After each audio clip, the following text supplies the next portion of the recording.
Your WCBI First Alert AccuWeather forecast on CW4 with meteorologist Trevor Birchett. Well, if you didn't look at the calendar before you stepped outside this morning, you might have thought it was March or April. And if you step outside right now, you might still feel that way. We're still at 68 degrees in Columbus. We're 66 in West Point and in Vernon, Alabama, 68 in Tupelo as well.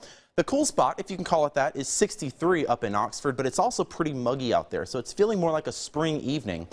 Basically all across the Twin States, temperatures pretty close to those mid to upper 60s, so very well above average for this time of year. Keep in mind our average high is 51, so to be this high at 9 o'clock at night is very unprecedented for this time of year. Now, we've got that cold front draped right across our area. That is prompting a few showers and storms to pop up. We've been monitoring a batch down to the south of Highway 82. That's brought us a quick thunderstorm here in downtown Columbus. We're also watching some heavier storms up to the north along the I-22 corridor. So we're going to take a closer look at some of these. As I mentioned, down to the south, we've got one heavier storm in southern Pickens County just getting ready to come into Aliceville. A little bit of lightning, maybe some small hail with that. Everybody else just seeing a little bit of light rain, maybe another heavier storm in southern Lamar County coming toward Millport. Up to the north, like I mentioned, a little bit of heavier stuff, some scattered showers and storms through Lee County, and a heavier batch right there to the east of New Albany coming toward Guntown and Saltillo. Want to stress, none of this is severe. The most you might see is a little bit of small hail and hear a little bit of thunder, but really we're not concerned with these storms overnight tonight. I'll show you that on Futurecast by 11 o'clock, still seeing some scattered showers and storms. Those will continue into the morning hours. So by 1 or 2 in the morning, you might be woken up by a little bit of thunder. Generally, though, that's all we're going to see. Just some moderate to heavier rainfall in spots and a little bit of thunder. As I mentioned, can't rule out a little bit of hail in some spots, too. That passes basically down to our south by the early morning hours. Good news is that's going to give us a little break as we get into the day on Thursday. I think we'll finally see some relief from this onslaught of rainfall for the last few days. The last thing we need really is any more rainfall.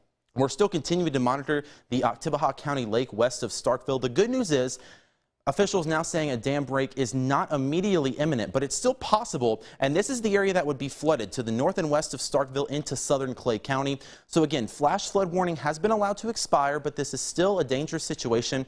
We're going to keep an eye on it over the next couple of days. So tomorrow, as I mentioned, not much in the way of rainfall, maybe a sprinkle in the morning, a lot cooler too, highs only in the 50s. And then we've got one more round of showers and storms we've got to deal with. Through the day on Friday, the system approaches. I think most of Friday is going to be dry, but Saturday we're going to see more chances for some showers and storms, especially in the morning. I want to reiterate, though, no severe weather is expected with this. Generally, just some heavier rainfall in spots and a little bit of thunder. After that, much colder air rushes in by early next week. That's going to put us below the freezing mark by Monday and especially into Tuesday morning. Check out these temperatures. Waking up on Tuesday feeling like 19, maybe even a little cooler than that with that wind chill. In the teens to the north as well. 17 in Corinth and Iuka. So again, 65 for us on Saturday. There's that chance for some showers and storms. Down into the 40s for Monday and Tuesday. Overnight lows in the teens, but the good news is a lot drier after Saturday.